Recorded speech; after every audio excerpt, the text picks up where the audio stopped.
The morning sunlight filtered through the canopy of ancient pines, bathing the forest floor in a golden glow. Birds chirped in melodic bursts, and dew clung stubbornly to leaves and blades of grass. Ranger Eli Thompson stood at the edge of the reserve's inner boundary, sipping lukewarm coffee from a battered thermos, his eyes scanning the treetops and underbrush with the calm patience only years of experience could afford. He had seen a lot in his 15 years as head wildlife ranger at Greenwood National Reserve, but what was about to unfold would shake the very foundation of what he thought he knew about the relationship between humans and the wild. It began with the scent of pine mixed with something deeper, earthier, raw. He looked down the trail that led deeper into the woods and spotted a familiar silhouette. A large female mountain lion, muscles rippling beneath tawny fur, trotting slowly toward him. Her name was Freya. She had been tagged and monitored by the reserve for the past 5 years. She was known for her stealth and elusive nature, rarely seen in daylight. Today, however, something was different. She didn't slink in the shadows or dart away when Eli straightened up. Instead, she stopped 20 feet away and stared at him with intense yellow eyes. Then, out of the dense brush behind her, 2 cubs emerged, wide-eyed and unsteady on their feet. They clung to her sides, clearly nervous.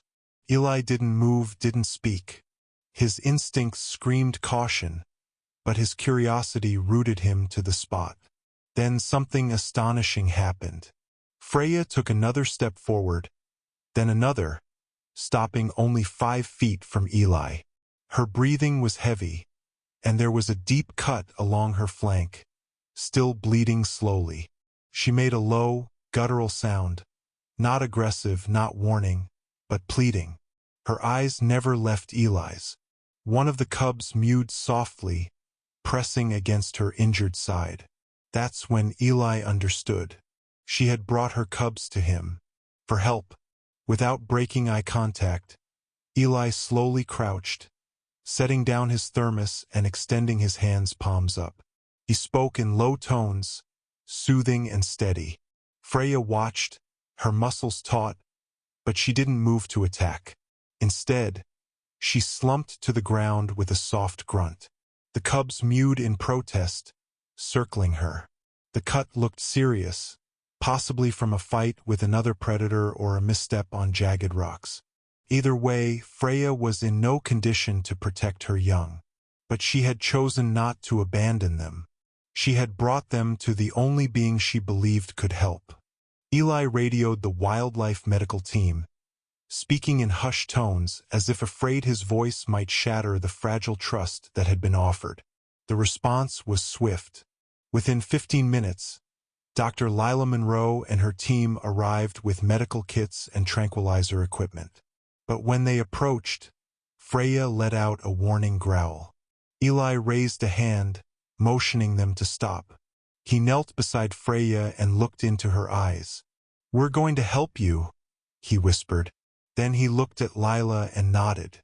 They decided not to use tranquilizers immediately, knowing it might cause distress or panic. Instead, Lila moved slowly, speaking in the same calm tones Eli had used, inching closer with each word. Freya growled again but didn't rise. She was exhausted. When Lila finally reached her side, she gently touched the injured area. Freya flinched, but she did not attack. As the vet cleaned the wound and began stitching, Eli kept the cubs close, gently corralling them with his arms. They were scared but didn't try to flee. Every few seconds, they looked toward their mother, who occasionally flicked her ears or gave a low whimper. Time stretched long and tense, but the procedure went without incident.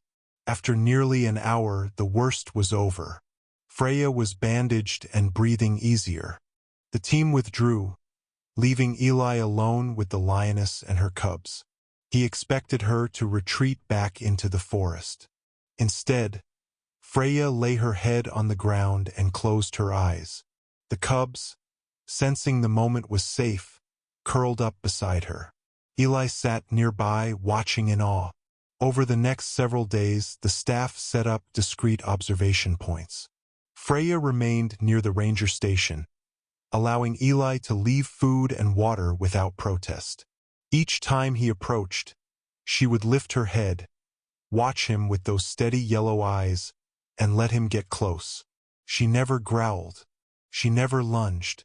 Her trust had been given, and he treated it with reverence. Word spread through the reserve and beyond. Wildlife experts, journalists, and skeptics questioned the event. Some called it an anomaly. Others cited the years of calm coexistence and non-threatening behavior displayed by Eli and his team. But to those who witnessed it firsthand, it was something more, something sacred. Weeks passed, and Freya regained her strength. One morning, just as the mist began to lift from the forest floor, she stood up, stretched, and nudged her cubs. Eli watched from a distance as the little family padded into the woods. She paused at the edge of the trees, turned to look at him one last time, and vanished into the green. The reserve returned to its usual rhythm, but something had shifted. Other animals, too, began behaving oddly. A black bear with a broken paw approached one of the observation stations. A wounded fox allowed the rangers to carry it for treatment. It was as if Freya had passed a message to the forest. The humans can be trusted. Scientists called it the Freya effect.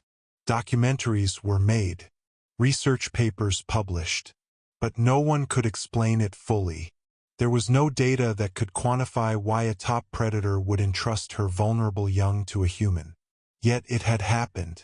Eli continued his work as usual, but he often found himself glancing into the trees, wondering if Freya was watching.